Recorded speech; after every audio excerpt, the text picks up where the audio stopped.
ата-энелер, урматтуу азиз меймандар, урматтуу бүгүнкү салтанаттын эң биринчи себепкери болуп аткан бүтүрүүчүлөр, ошонун ичинен 11 класстын бүтүрүүчүлөрү баардыгыңыздарды бүгүнкү улуу аземиңиздер менен, билим майрамыңыздар менен чын жүрөктөн куттуктоого уруксат этиңиздер.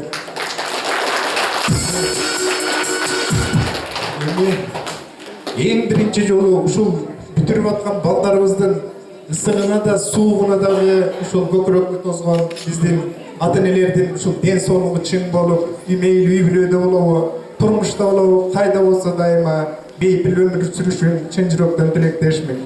Андан кийин болсо, урматтуу биздин бүтүрүүчүлөр, мынакей силер бүгүн академики акы каразалыкка аралашкан чоң турмушка аттанып отурасыңар. Силер 11 жыл бою ушул мектепте жүрүп, силердин ушул бүгүнкү күндө бой жетип, эс тартып, бой түзөп ушул турганыңар бизди мындай бир чын жүрөктөн бир кубандырат. Мынакей силер эр жетип, эртеңки күнү бир чоң турмушка аттанып, эли журтуңуздардын керегине жарайбыз деп турган балдар, азаматтарсыңар. Мен эң биринчи буларга силерге муну айткым келет. Биздин элибиз, биздин айлыбыз кичинекей экенине карабастан, силер билесиңер, бизде тетиги республикалык деңгээлде мындай бир төбөсү көрүнгөн, атагы чыккан улуу адамдарыбыз бар. Мейли илим жаатында болобу, мейли мамлекеттик иштердеби, мейли эмгек жаатындабы, муну менен силер ушул улуу элдин урпактарысыңар.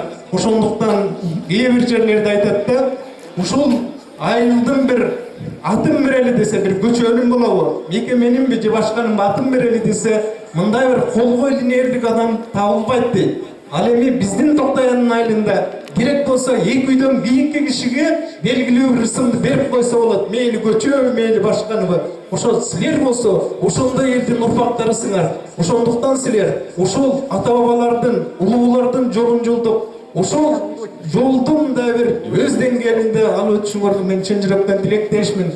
Ар дайым силерге ушул айтабыз. Бүгүнкү күндө мынакей мамлекетибиз дагы мындай бир жагын жапса бир жагы ачылып турган, кризиске кабылып турган мезгил. Ошондуктан мынакей силер айылыбыздын тагдыры, элибиздин тагдыры мынакей эртеңки коомдун, эртеңки келечектин ээлери силерсиңер. Мына Кудай буйрса, балким көбүң мынакей жогорку окуу жайларына, тилеп жүргөн окуу жайларына өттүңөр. Бирок бүгүнкү күндө көрүп атасыңар, окуу, дипломдуу адамдар көп. Анан силер болсо ушул билим алып, ошол билимди чыныгы турмушта колдонуп, бир чет ошонун үзүрүн көрүп, экинчиден элге аркаңарды тийгизгенге мен чын жүрөктөн тилектешмин. Дагы айтарым, эң биринчи жолу мынакей иман адеп берсин Кудай силерге. Биз Европа элдеринен өтүп кетти, мыкты болду деп мактайбыз. Ал эми иман адеп жагынан биздин чыгыш элдерине жеткен дүйнөдө мындай эл жок.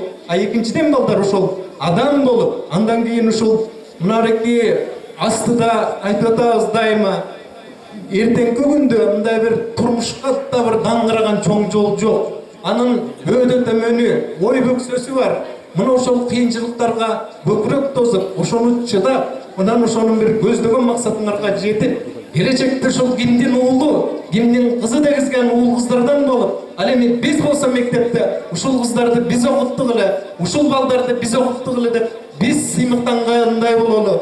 Урматтуу бүтүрүүчүлөр, силерге ак жол, ар дайым жолуңар ачык болсун. Чоң рахмат силерге.